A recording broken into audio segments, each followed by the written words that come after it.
Burn the boat in the kingdom, can't turn around. We're lighting up the night, shaking up the ground. Excuses and flames, yeah, we're breaking free. We'll be fire, this is our legacy.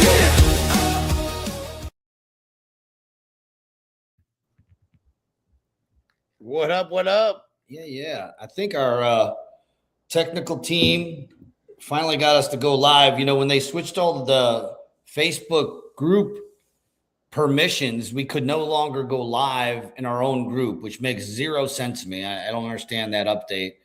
But our fearless team, Holly and Allison, props to the ladies who figured out a work around for it. And we are now live in Honey Badger Nation as well as. That's nice. That didn't make any sense at all. No, it just, I don't. Yeah, they do things that don't make sense often. But yeah, man, I am excited. It's the countdown. What is it, Tuesday? So we're like 7, 8, 10 days away from Christmas and 11 days, 9 or 10 or 11, whatever it is. We're a few days away from Christmas. Yep. Excited about that. I'm gonna be more excited about the day after Christmas. Yep. Flying into Lake Tahoe, and I got my hat on, dude. I'm so excited. I'm already wearing my Kids hat. I'm fired up, man. I'm excited. Yeah. So yeah, dude. Yeah, it's gonna be a great time. Cool, man. And me and Reese have been hitting the gym every day for the last 2 weeks. I think I told you this yesterday. Maybe I didn't. I was like, dude, I'm one workout a day and 10 pages of reading of 75 hard right now. So like, I just need to, take it to the next level. But I didn't know you were doing that. No, I'm not. But I working out every day, which I hadn't been, right? And so I stopped drinking. Now I'm working out. I add a piece every so often. We're like, before long, I'm going to be living 75 hard if I keep at it. So yeah, I feel great. So yeah, I feel great. Sore as hell, dude. You know how Mike is in the gym. He tries to kill you. He's been good though. He's not the same old Mike. He ain't trying to kill you like he used to. So yeah. But if you've ever been to a workout with Mike, he likes to see people suffer. He does. Thankfully, you know what? He's getting. The thing that he got Father Time working against him finally. Yeah. When you're 39, 38, 37, yeah, you can do that. So now Mikey's hitting them mid 40s, mid to late. What is he? Late 40s now? Shoot, yeah. I'm 48. He's 47. You guys still chasing me. Never going to catch me. Never going to catch you. We'll try, though. It's interesting you said that, though, too, is because, man, I just keep getting messages from people. Literally just got another one today. Just they were like about not drinking. And it was an interesting distinction. Courtney sent me a message, and it's this guy. I got to think of his name. Maybe Courtney will think of it and give it to him because I want to share it with the audience and you too. This dude is one of the best copywriters I've read, and I don't even know how long, dude. I mean, just smooth, brilliant copywriter, and it's all about like sobriety and whatever. Yep. And his, I don't know what you call it, an angle or the concept that he starts to write about, and the angle he takes the concept. It's just brilliant the way the guy writes.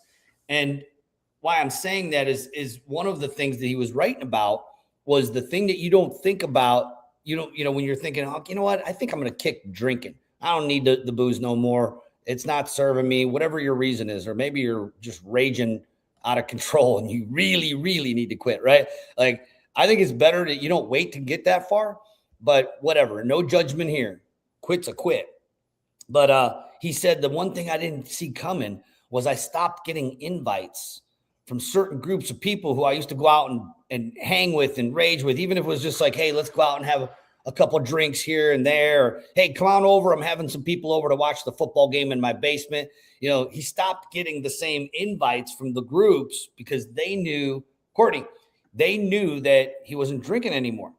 And it was interesting because I didn't really think about that. But then looking back, I'm like, yeah, I'm experienced that a little bit, but I don't know if you have, you've kind of experienced that at all, or maybe you weren't going out a whole lot anyway. I mean, we weren't, but it was like more neighborhood people. You know what I mean? Yeah. Imagine.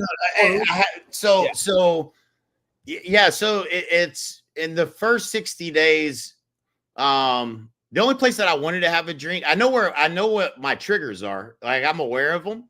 Yeah. Like when I do 15 calls in a day and my brain is mush, and I'm like, man, I need a drink. Like that's when I would go. That's when I go fill the cup. Yeah.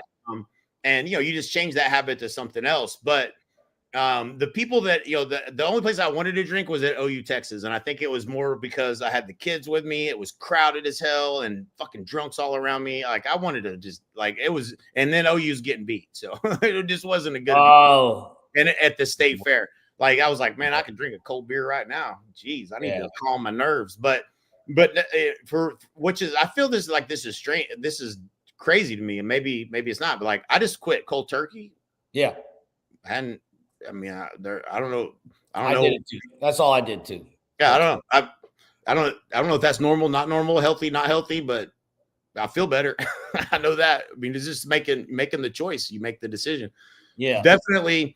And the thing that for sure I'm mentally sharper. Like 30. I always use that number. 30%. I was giving up 30% of what I'm capable of every day. Multiply that times about the last 10 years. You know what I'm saying? Like, what are you doing? Like, that's just, and I would have argued, and I probably still would argue, like, I'm not saying I'm never drinking again, but at the same time, I'm like, nah, probably not. Like, I don't, I mean, what do I want to be? Like half the person I could be? Like that just, it's crazy. Cause I would have argued, I wouldn't have argued a case for, like, nah, man, I can have a drink every once in a while, but you feel really great. You just, it's kind of like, I kind of like feeling great. It's pretty good. My favorite part is the mornings. Mm-hmm. I got zero fog, none. Mm-hmm. Unless I get into my replacement, one of my replacements that I got to be careful with is Willie's.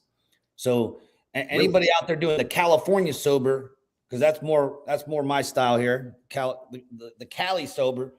Willie's. So Willie Nelson put out this. It's like a seltzer. Comes in a full bottle. There's two different kinds. One's got like 10 milligrams a shot. The other one's 5. And man, it tastes good. It's delicious. You can't have too much because the one lie they say on the site is they're like, no hangover. Willie's will give you a hangover if you do too much of it, and you'll wake up stoned too. So I'd be cautious of it. Be very cautious. It bit me the first day because I was actually celebrating my 100 days of no booze and no weed, and so I celebrated with a full glass, like a glass I'd pour a vodka soda size glass. Yeah, Willie straight, no mix, and I figured I didn't read the bottle. Mistake number 1. Ouch. And next thing you know, I was like, dang, I'm feeling good. And then, I woke up feeling the same way, if you know what I mean. So you got to be careful. But I'll tell you, my replacement in the summer was Blue Moon. That's my favorite NA beer. Yeah, dude, it is. Absolutely. Oh, you like? I ran into it at the Dallas Cowboys game, and I went to with a bunch of my buddies from Puerto Rico came in for a Dallas Cowboys game.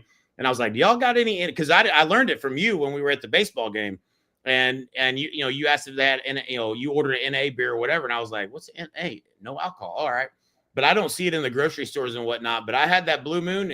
That's legit, man. That's good stuff. It's good. It tastes good, And actually, I've always kind of liked Blue Moon, but when I was out in Tahoe, when I lived out there last February, and that was before I was still drinking actually the adult stuff. I started drinking Blue Moons when I was out there. I was like, man, these are really tasty. And so that's kind of what got me hooked. And then I saw the NA version, and what's cool on those, they have a different saying on each can, which is kind of cool. But yeah, man, feeling great. So anybody out there, I think what you said is actually very important. You got triggered at the end of the day, 15 calls, your brain's pounding, and you're just like, okay, I need to calm this down, right? Yeah. Having a replacement for whatever that first drink was is definitely important. Yep. And it doesn't have to be Willie's. It could be not NA Blue Moon. I'll tell you, mentally, the NA Blue Moon, like I can't remember, and I've been drinking a long time. I got a career, 30-year career, at least maybe 40. 35. Yeah, I didn't drink when I was in high school, but the mental, I don't remember ever getting drunk off of beer anyway. So Yeah. why drink the alcohol with the beer? You know what I'm saying? Like you're not gonna, it's not like you're gonna get blasted. I would never drink beer because I couldn't drink enough of it. I'd be bloated, You're and I would bloated. still not be drunk. Exactly. So yeah, dude. And I'll tell you that, it's about new habits. So that's what you kind of said. What you're saying is like start a new habit, Yep. replace the old habit with a new habit. And Yep. I'll tell you, dude, this is just a little hack. And I think this was in Tim Ferriss's book, dude. Every morning, get up early, 5 a.m., right? I hit protein. I hit about 30 to 40. Actually, no, I take 40 to 50 grams of protein right off the rip. And then I'm walking every day for at least 30 minutes on the track before I even work out. Yeah. And just trying to create the new habits. Yep. That was a Tim Ferriss one, and I love it. Yeah. Dude, I've been doing the Yeah. ISO 100 protein after working out because it's been so long since I've been in the gym. My muscles are sore, real sore. I got the Tyrannosaurus Rex arms. You know what I'm saying? Like I can't even stretch them out. Yeah. I feel better now. I'm in week 2, but dude, that protein. I mean, I am gassy now, and they are so bad. That stuff is awful, man. I mean, it's funny for me. I sit in bed, like Amber will be asleep, and I'll be like, rip one, and then I'm just giggling like a fucking kid, dude. Like I'm like, that's the most awful thing I've ever smelled in my life. I wonder if my wife's gonna wake up. Like every night, it's the same thing, dude. It's so great. Yeah. I know that protein. Your body's rejecting the proteins. Yeah. No, it's awful. Yeah, dude. I posted that dude's name, that copywriter. Everyone listening to this, you got to check this dude out. Cody, but it's spelled Koh. I put it in. I'll just post it up top here. Kohdi Rin. I don't know. His parents really loved difficult names to pronounce and spell and stuff, but this dude can write. Now, maybe it's ChatGPT, probably, maybe not. You know what I mean? Like you can kind of tell these days who the OG copywriters are. Yep. Versus ChatGPT. And I'll admit I use it on some of my posts, but not all of them. And I find that like when I don't, like, man, they came out they're just more authentic and better. But I'll use it just to start getting me the idea, and I usually just try to rewrite it in my own words. But this dude, solid. If you're looking for some inspiration, and you're like, man, I think it's time. It's time to put down the beers, the booze, the vodka. Someone asked me, like, if you were to go and have one, you could only have one drink. Okay, like I could go have a drink right now if I want. I'm not like, I'm not on that plan. I might have a glass of wine or whatever. But what would it be? And I was tied between red wine and Angel's Envy. Mm-hmm. Between the two of them, and I'll tell you this: they both can have evil outcomes in case because you can just keep going. That's the problem. Yeah. I crack a bottle of wine open, me and Courtney, we'd be like, how did 2 bottles of empty wine get in that into the recycle bin? Like, oh, I thought we were all on one. No, it just goes down. Yeah. Like the river. Flows like the river, baby. Yeah, baby. So like we got a really good topic today. So let's get into this. This is going to be. I hope that everyone sticks to this and listens in because I think this is a super important topic right now with Compass. I think part of this whole sobriety journey is like, hey, who do we want to pick on? Let's pick on Compass. I've got a beef with them. I just don't really care for that company. But I think it's important to know, like, I care about the agent. I care about you building your business. It's your brand. And we'll talk about all this, but where you hang your license is important. And they are about to become the largest real estate company on the planet. And if you think that they're looking out for your best interest and not theirs, you're wrong. And you should be very concerned about that acquisition. If you're not at Compass and you're about to be at Compass, and know what you're getting into. Because I find that once you get into that sticky web, it's hard to get out. Yeah. Well, Jay, think about it from the analogy that I don't know if it was you or Mike that we used to talk about. A fish only knows you know, what's underneath the water here. It doesn't even have a concept of what's above the water level. They just live under the sea, and that's all they know. Just like us, we only know what's above the water, and so I think that when you think about Robert, right, Refkin, you know, he was an investment guy, right? He was a Wall Street guy. Brilliant guy, but was never really in real estate. He took his knowledge and said, you know, I'm going to go in this direction. Now, instinctually, though, you know, when you have someone who's an entrepreneur like that, like Robert, right? Instinctually, they build to what? Profit. Sell, yeah. Yeah, and sell. And so, you know, and that's where, you know, I think that Keller, when Gary sold, you know, he lost all control. So Gary did, you know, I think you could argue it one way or another. Gary, arguably, you know, he was a pioneer of his time who focused on the agent first. He made agent. They kind of came up with the whole agent centric. Yep. Because what did they do? They didn't want to focus on Keller Williams. They wanted to focus on the agent. And so then you still have your legacy brands. It was all about the brokerage. And we know still existing today, you have brokerage centric. They're the ones that want you to focus on their brand first. You're second.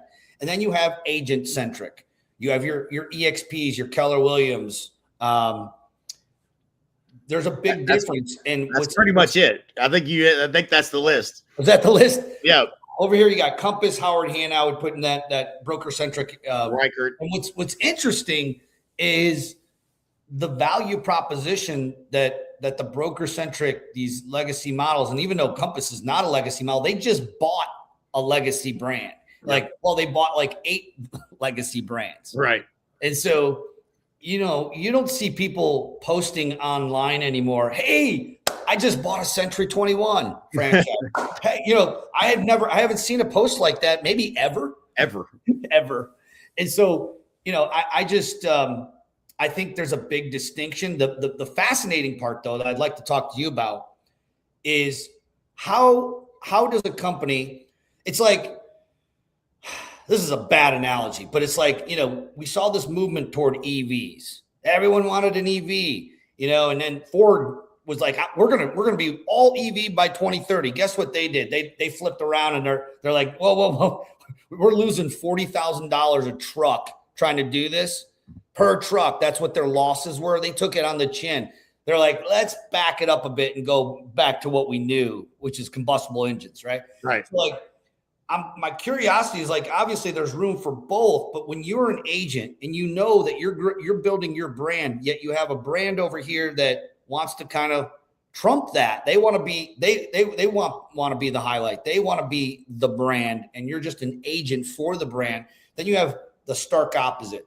Boom. Agent first, brokerage second. How do they sell that? Yeah. Well, they sell that they're, I think that there's two, you know, types of agents. There's agents that get in the business, and you know, this is what I say all the time. I had a Zoom I was doing yesterday with probably, I don't know, there might have been 15 or 20 people on. But when I said this, every single person was like, "Yep, that's exactly what it feels like." When you get your real estate license, they should just give you a plaque that says "Figure it out," right? And everybody feels that way. So like anybody that's listening right now, you're like, yeah, that's kind of what it feels like, unless you maybe join a team or whatever. But when you really think about it, the agent, the brokerages like your Coldwell Banker, Century 21s, Anywhere brands, they are trying to monetize the agent. The brokerage is trying to turn a profit by adding agents and figuring out ways they can make money off of you. Now, they're going to try to help you, but they really don't, right? So like, did we ever get any help? Like, there was no playbook. There was like, here's what. And it's not so much even the broker owner that's telling you to do this. That was my dad. But it's like, you should do open houses every Sunday. You should sit on floor time. You should do this. You should do that. And they try to keep you on this split where they're making some money off of you while you try to figure out building your own business and your own brand. That's basically, they're just trying to figure out how much money can I get from them while they're trying to figure this out. Right. Right. And we're not really going to help them other than tell them to do a lot of things. And if you have enough people in your sphere of influence, and you're not going to have any repeat in if you get referrals, it'd be from your sphere. Maybe you string together a couple sales. Maybe you get lucky, meet somebody at an open house, make some sales. And if you're dogged and determined enough, you might survive. All the while, I thought I never even did the math. Like I wasn't looking at the brokerage as, I'm paying them too much money. I was just like trying to figure out how to make a sale. And I'd be happy to get any amount of money at that time. And so you're not really thinking about, is this right or wrong? But you're not even thinking about your brand at that point. You're not thinking about building your own brand. You're just like, I'm trying to make a living. Yeah. So I think that this whole we're going to help you sounds really good. And then it's just like, Juan Carlos, my Uber driver, the story I tell with him, where he's like, I interviewed 9 brokerages and this is the one I'm going with, and here's why. And And I said, when I asked him, I said, I want you to go back and ask from day 1 to day 90, what are they doing to get you to 2 sales a month? Because that's what he needed to stop driving Uber. And she got mad. I mean, they were taking photos for his business card. He didn't know. He's like, man, he was excited. He's like, man, she got a photographer coming Monday. Like, yeah, that's where it ends right there. Like, that's what they're going to do. You're still going to have to figure out what to do. How are you going to get customers is going to be your biggest challenge from that day forward. And there's not a plan. There's nobody that sits down with you and says, here's what you should do. And here's how you get leads. And here's the systems you should use. There's nothing, literally nothing. And this has been going on for 100 years this way. And if you get lucky, they monetize you. They're going to, if they provide you leads, like my dad had at the time it was Cardis. It was Sendamp before that. He had that account. We're a military community, 35% referral. If you take that deal, you're on a 50-50 split. Because my dad bought that brokerage and he had that deal with Sendamp, he controlled the split you were on if you took those deals. That's not you growing your business. That's you getting fed by the broker, and they're monetizing you to do the same amount of work that if you could create your own deal, you wouldn't have to pay all those fees. And so it's really interesting that, and I think they feel like they're trying to help them. Maybe, I don't know. I just don't know why you would stay at one of those companies.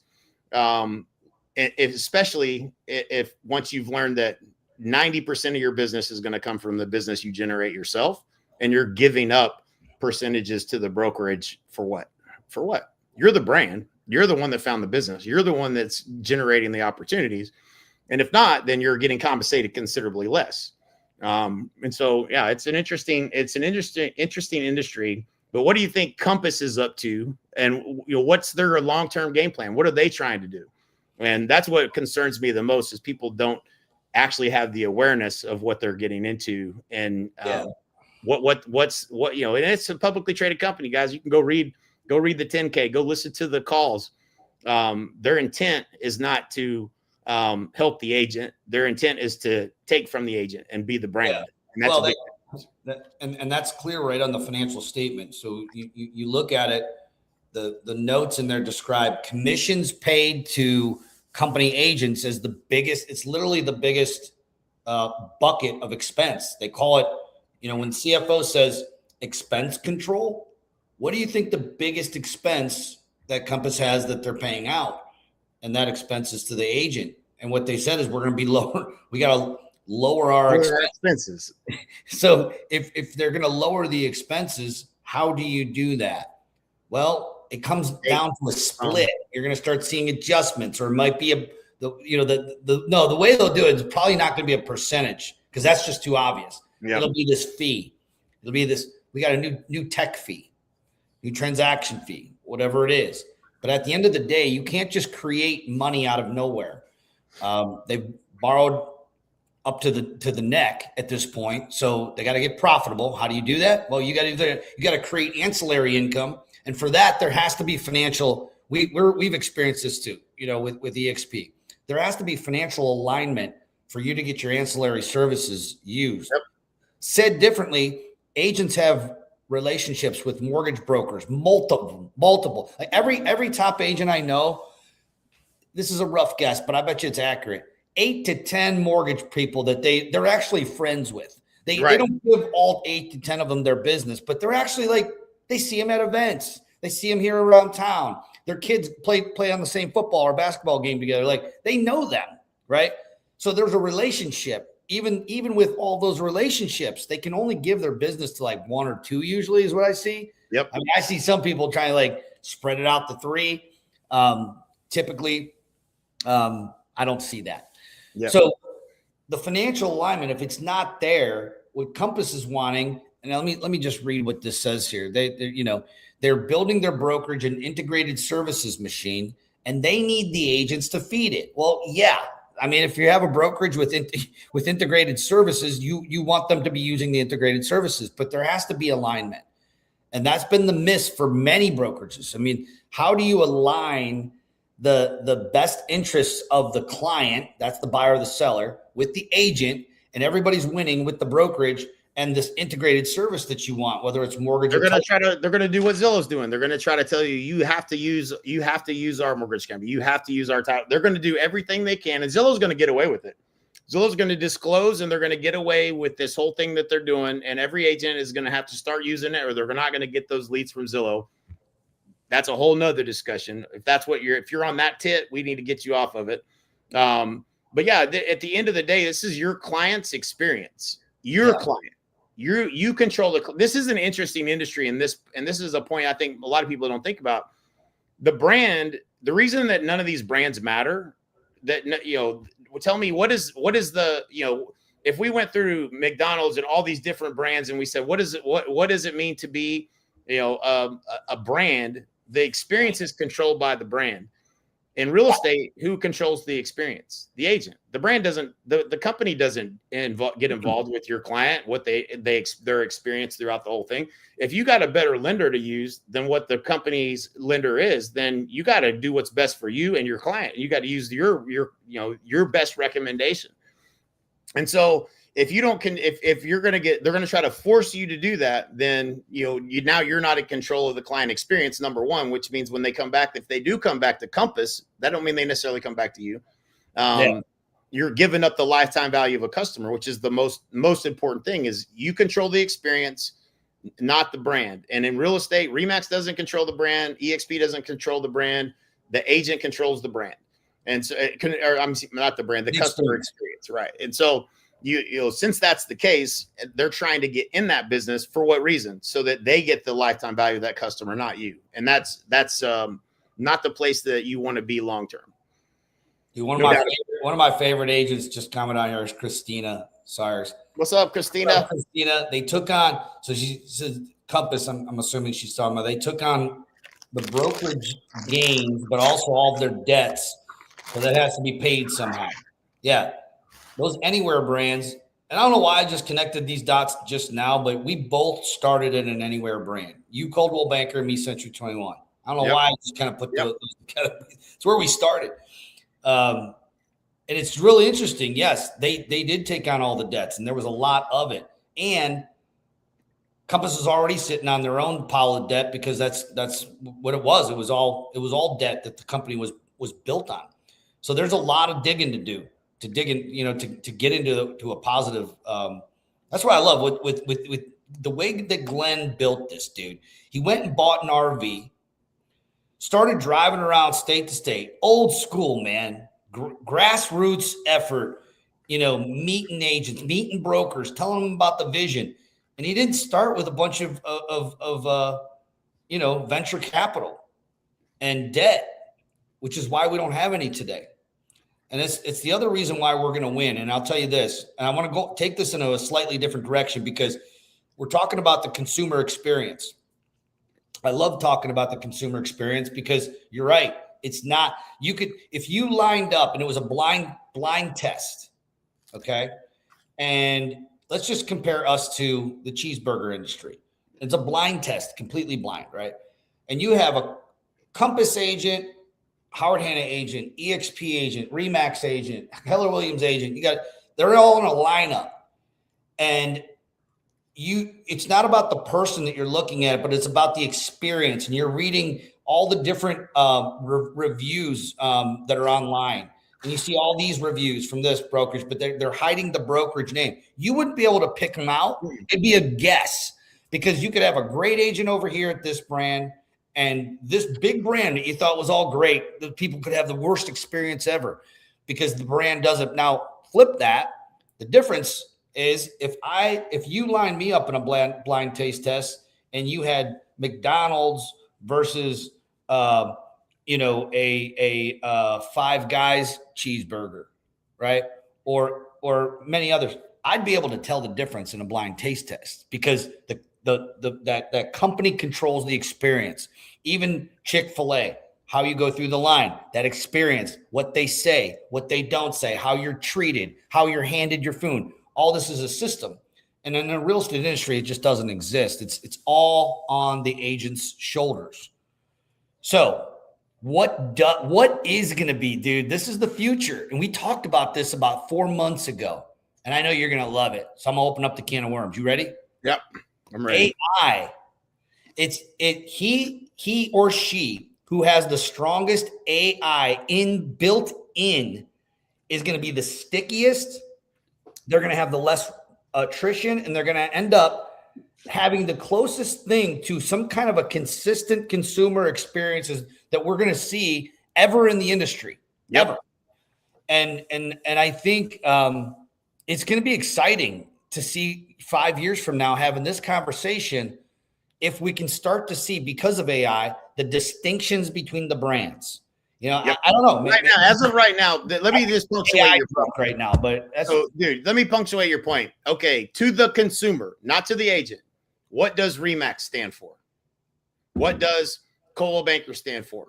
What's Century 21 stand for? What's EXP stand for? What does any of the brands in real estate stand for? You can't tell me what they stand for. They're all they're pick one. And if you can tell me what they stand for, to what they mean to the consumer, when they say Century 21 and the consumer goes, that's what there's nothing. They're all the same. Pick one. They're a commodity. And so that's what we mean by managing the consumer experience. If you do a great job, people come back to you. That's why we say, it's like Jay-Z says, you're not a businessman. You are the businessman. Like, you're the brand. You're the brand. And what Compass is trying to do, I believe, is they're trying to take on, and they're going to integrate it. They talk about it. AI plus efficiency theme is all throughout all their documents. And if they make things more efficient, are they going to make it more efficient for them and their brand? Or are they going to make you more efficient in leveraging technology and AI to grow your brand?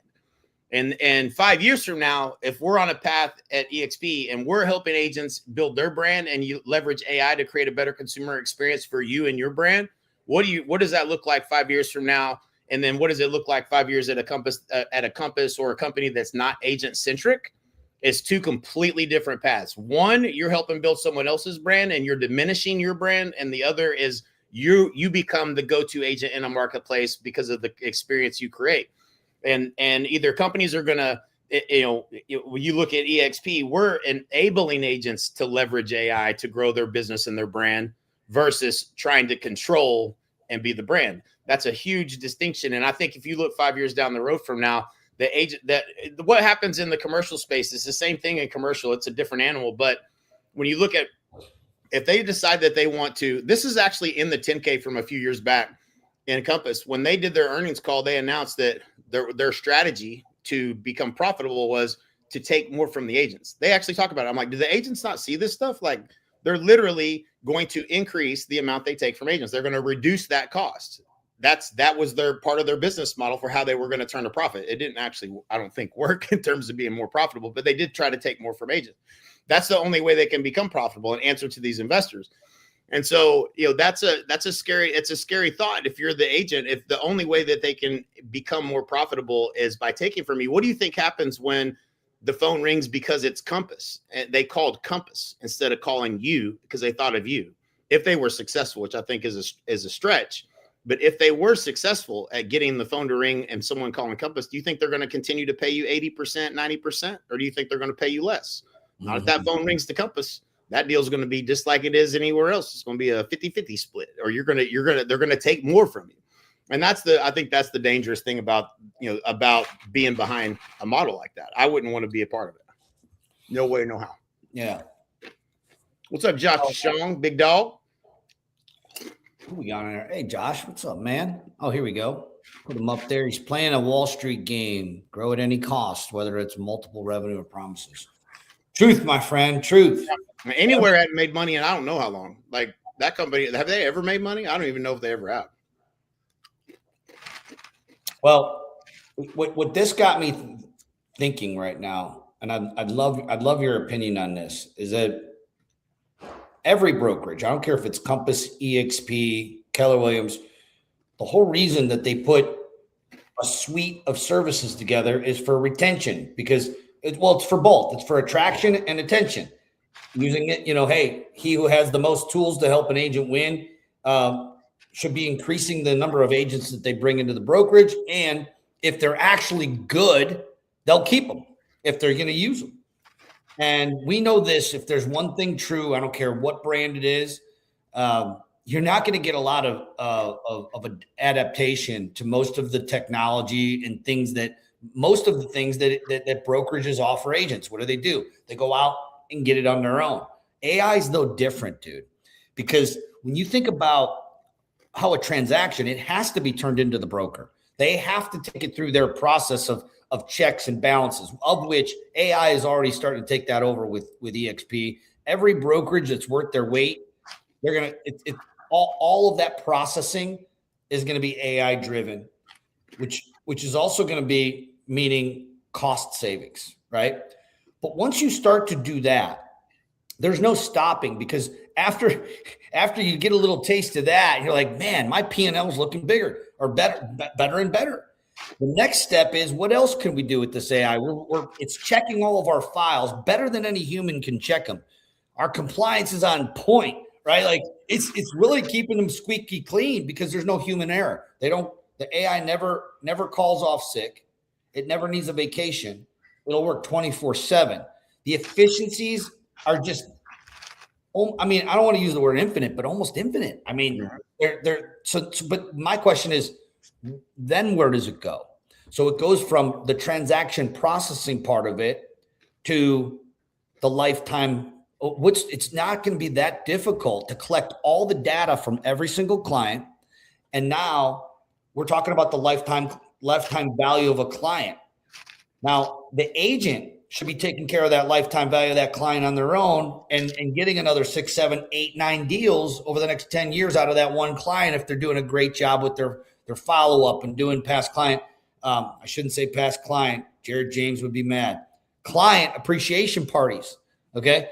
Mm-hmm. All the things that you should be doing to get referrals, hitting your database.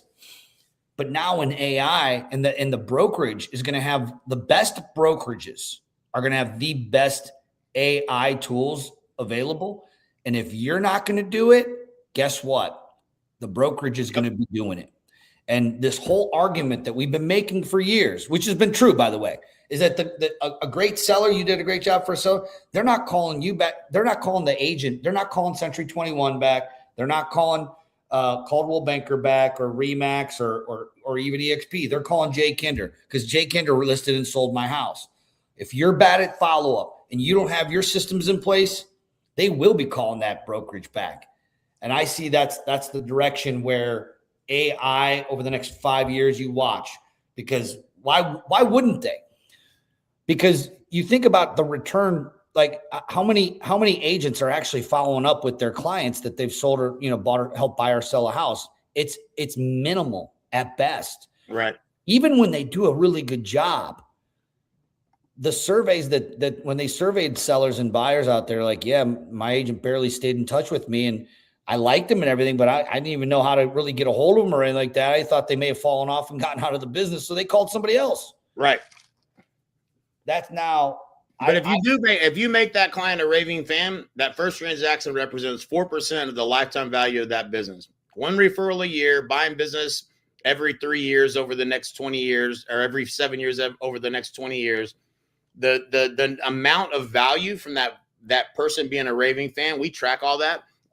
The key to all of this, by the way, is if you want to be relevant 5 years from now, you have to put a moat around your business, your personal brand, plus your audience and your database. If you give that data to the brokerage, you are giving up the lifetime value of what you're building.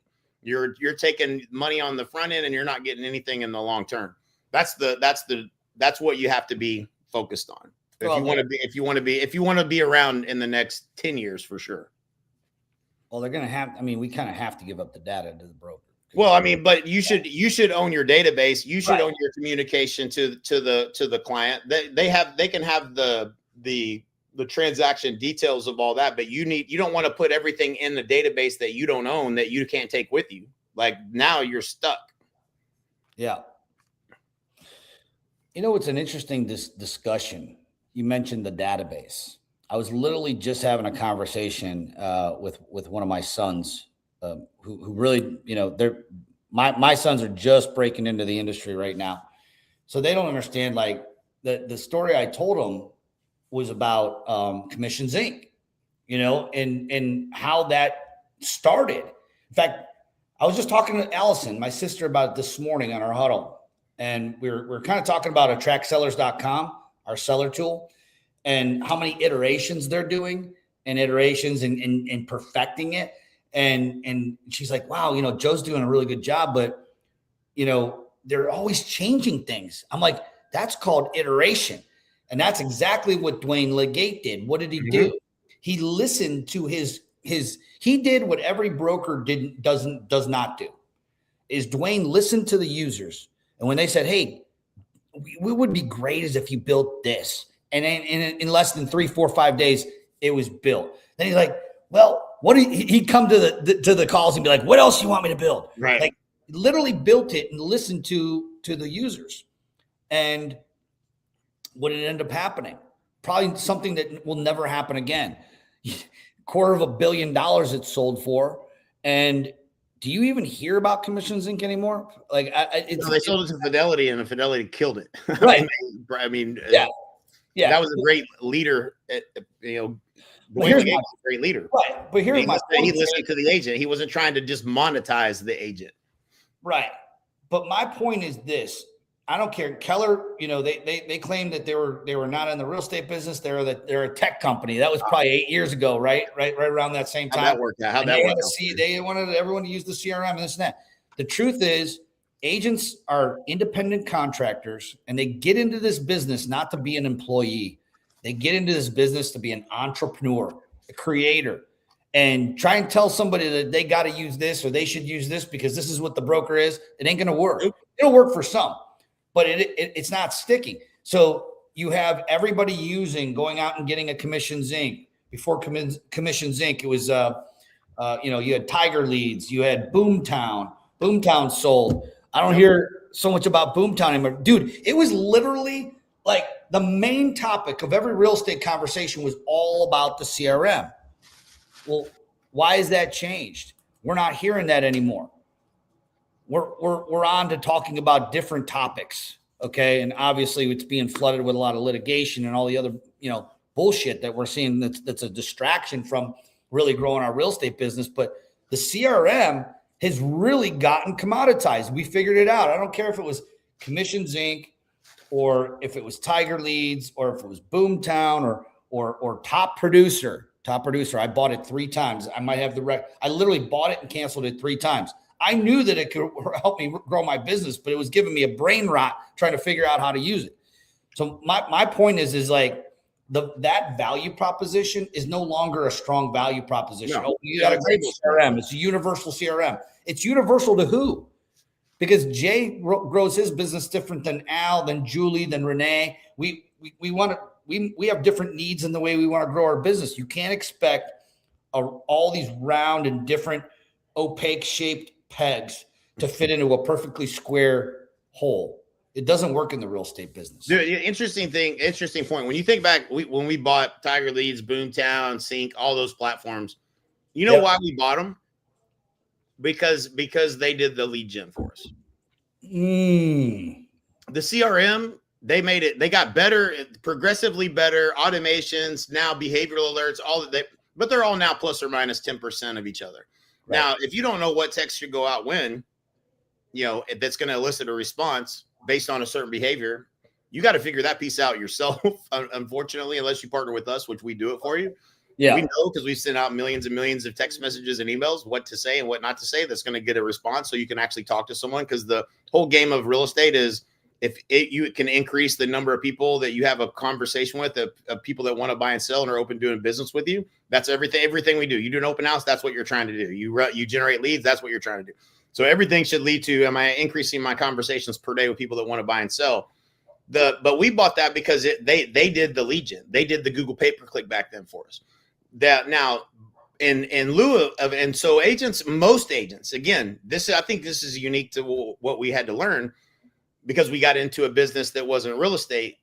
I paid all of them the same thing. I didn't do my own lead gen. I didn't run my own Facebook ads back then, right?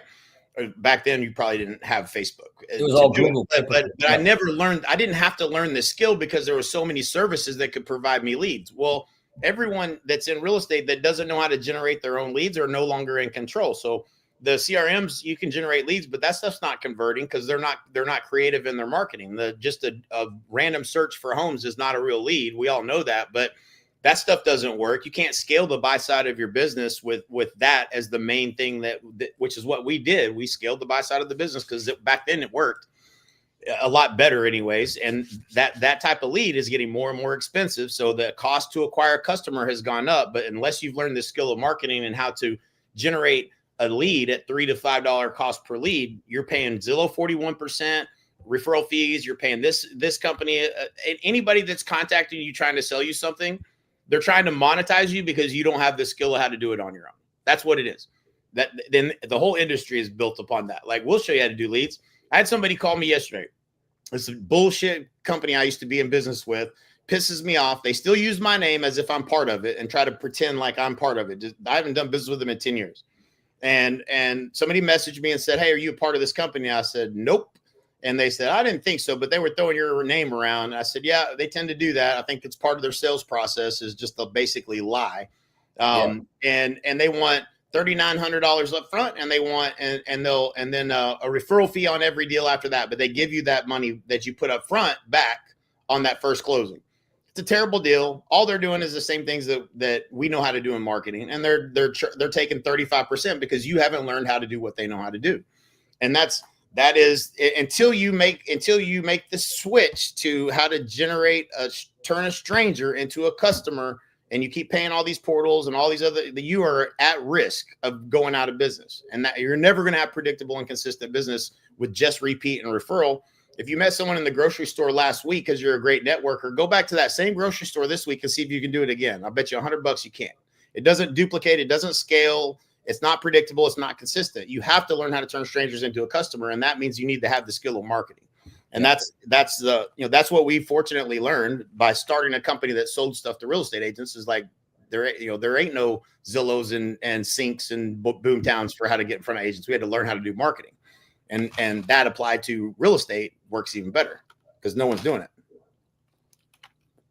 Speaking of that, I am late for a recruiting call, and I'm sure Randy is impatiently waiting for me to get into my Zoom. So I'm gonna. This was a great topic, brother. Yeah, man. Excited for the new year. Excited for everything going on. And as always, brother, appreciate you. See you at the top. From the top. See you at the top. All right. Later, bro. Bye-bye.